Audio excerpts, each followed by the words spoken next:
Til hamingju með sigurinn, það var sterkur sigur. Já, takk fyrir það. Við bara bárumst eins og ljón og það skilaði sér. Já, frábær mörk sem við fengum í leiknum. Já, við bara gerðum það sem við lögðum upp og nýttum færin þannig. Skilaboð sem þú varst að senda eitthvað í leiknum, sterk skilaboð. Það kemur bara í ljós. Já, og hvað varst það hérna? Hvernig líst þér á framhaldið í mótinu? Nú pínu svekkjast eftir Þórsleikinn en við erum bara back on track. Já, við sýndum það alveg og sönnum að við erum bestar í þessu móti og ætlum bara að gera okkur best og taka einn leik í einu, þannig.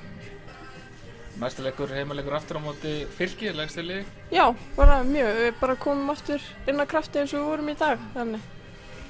Bara taka þetta svo aftur hamingju. Takk. Steffi, til hamingju með sigurinn, ertu svona labbi gennum leikið með okkur? Já, mér finnst það bara að vera solid leikur hjá okkur við erfiðar aðstæður og mér finnst það að vera sterkar aðeins heilt yfir allan leikin og bara unnuröfuna fannst mér sanngjarnan sigur og gáði fá færi á okkur, vorum kannski ekki að fá mörg færi sjálf en við nýttum við góðu færi sem við vorum að fá og klárum við vel. Það breytir hvað í síðasta leik, þess vegna kannski vantaði nýtinguna, en hérna nú náðu að nýta. Já, fótboltaleikur snýst svolítið mikið um það að skora og ef þú skorar ekki þá ertu í vandræðum, þannig að það var bara frábært að komast yfir og líka ánægð með það á móti vindinum að við vorum að halda áfram að skapa okkur færi og þó að það hefði kannski legið á okkur eitthvað smá tíma þá voru ekkert að opna okkur bara lokum svæðunum vel og þær komast ekki inn í einn opin færi og við bara áttum að góða skyndisókn og skorum flott mörk.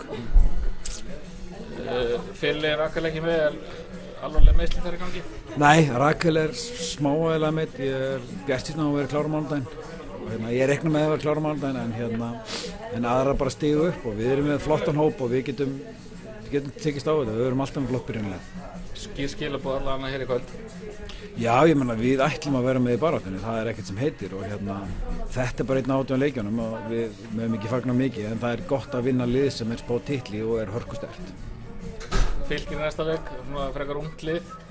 Hvernig gýrar það upp í þannig leik eftir svona? Það bara að koma inn á jörðina morgun og mæta við með réttu hugafæri leiki. Fótbolti snýst hugafær og ef það ekki í lagi þá getur allt gerst. Og þú gerir ráð fyrir öllum heilum í þannig leik? Ég verður ekki klárið þannig leik en ég reikna með að Rakel og Guðrún verður orðin 100% klárið til að spila. Takk fyrir spillistinni. Takk.